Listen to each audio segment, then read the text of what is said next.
Real world के मुअज़्ज़िज़ दोस्तों, मैं हूं माजिद मलिक और आप तमाम देखने और सुनने वालों को अस्सलाम वालेकुम। नाज़रीन गिरामी, वज़ू सफ़ाई के एक अमल का नाम है जो मुसलमानों पर नमाज या कुरान को छूने से पहले वाजिब है, जिसमें पानी की मदद से मुंह हाथ धोए जाते हैं और मसा किया जाता है।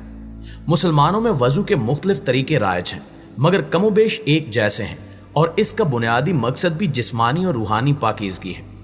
लेकिन दोस्तों, क्या आप जानते हैं कि यहूदी अपना वज़ू कैसे करते हैं और इनके वज़ू में ऐसी कौन सी सबसे अहम चीज़ है जिसके बगैर इनका वज़ू नामुकम्मल रहता है, और यहूदी अपने मुर्दे कैसे दफनाते हैं। मुसलमानों की तरह जब यहूदी भी अपनी इबादत के लिए जमा होते हैं तो सबसे पहले वज़ू किया जाता है, लेकिन इनका वज़ू मुसलमानों से बिल्कुल अलग और अजीब तरीन है।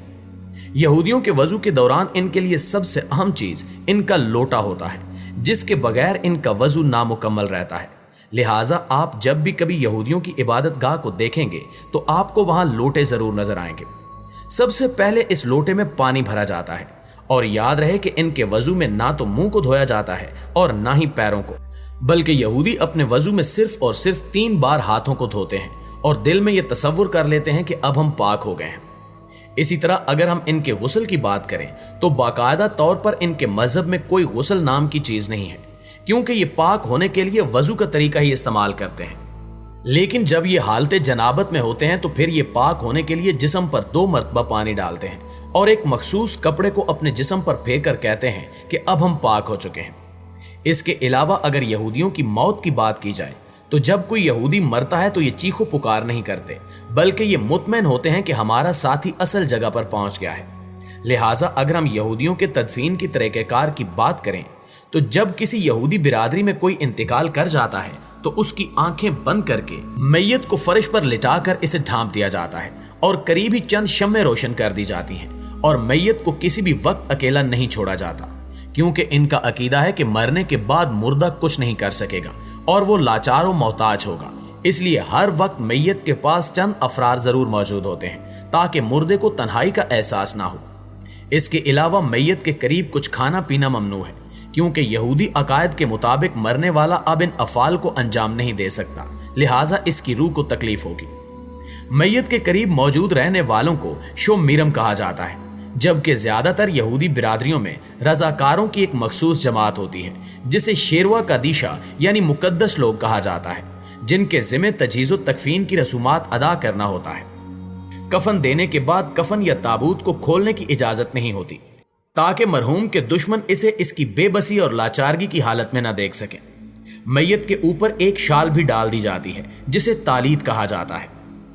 दोस्तों, याद रहे कि इसराइल में ताबूत इस्तेमाल करने का रिवाज नहीं, और अगर किसी वजह से इस्तेमाल किया जाए तो उसमें सुराख रखे जाते हैं ताकि खाके अर्ज से मैयत का ताल्लुक बरकरार रहे।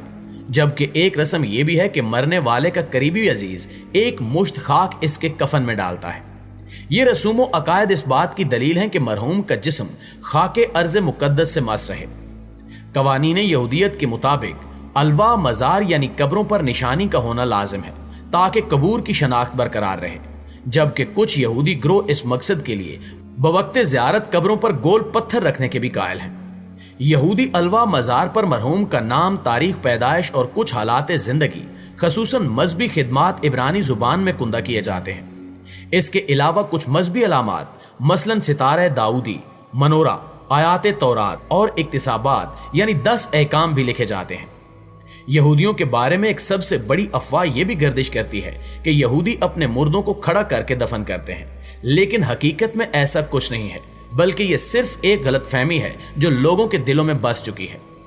अगर यहूदियत की कदीम तारीख का मुताला किया जाए तो मालूम होता है कि आज से 3-4 सदियां पहले यहूदियों को मरने के पहले ही दिन दफन कर दिया जाता था, क्योंकि मशरिक़ वुस्ता में लाशें जल्द गड़ सड़ जाती थी। जबकि मुर्दे को जल्दी दफनाने की एक वजह यह भी थी कि लोग समझते थे कि अगर मुर्दे को जल्दी न दफनाया गया तो ये इसकी तजलील होगी। लेकिन इसी जल्दबाजी की वजह से कुछ ऐसे वाकयात भी रूनुमा हो गए जब चंद लोगों को नीम बेहोशी की हालत में दफना दिया गया। लिहाजा ये वाकयात उस वक्त के लोगों में तशवीश का बायस बने, जिनके हल के लिए एक ऐसा ताबूत इजाद किया गया जिसके बाहर घंटी लगी होती थी और उसकी रस्सी ताबूत के अंदर होती थी, ताकि अगर कोई शख्स जिंदा हो गया है तो वो रस्सी खींचकर घंटी बजा सके और लोगों को अपने जिंदा होने की खबर दे सके।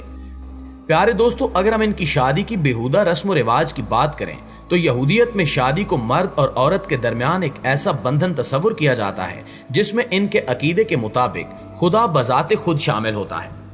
ان کے ہاں شادی کا مقصد افزائش نسل نہیں، بلکہ اگر کوئی یہودی مرد شادی نہ کرے تو تلمود کی نگاہ میں وہ ایک نامکمل مرد ہے، اور اگر یہودیت کے ازدواجی نظام پر نظر ڈالی جائے تو معلوم ہوتا ہے کہ ان کے ہاں عورت کا مقام نہایت پست ہے، اور اس کی وجہ یہ ہے کہ حوا نے آدم کو ممنوع پھل کھانے پر اکسایا تھا، اور اسی وجہ سے وہ جنت سے نکالے گئے تھے، اور اسی بنا پر عورت کو مرد کی غلامی اور حیض جیسی ناپاکی اور حمل کے درد کی سزا ملی، اور اسی وجہ سے یہودیت میں عورتوں کی شادی خاوند کی خدمت اور اولاد پیدا کرنے کے لیے کی جاتی ہے۔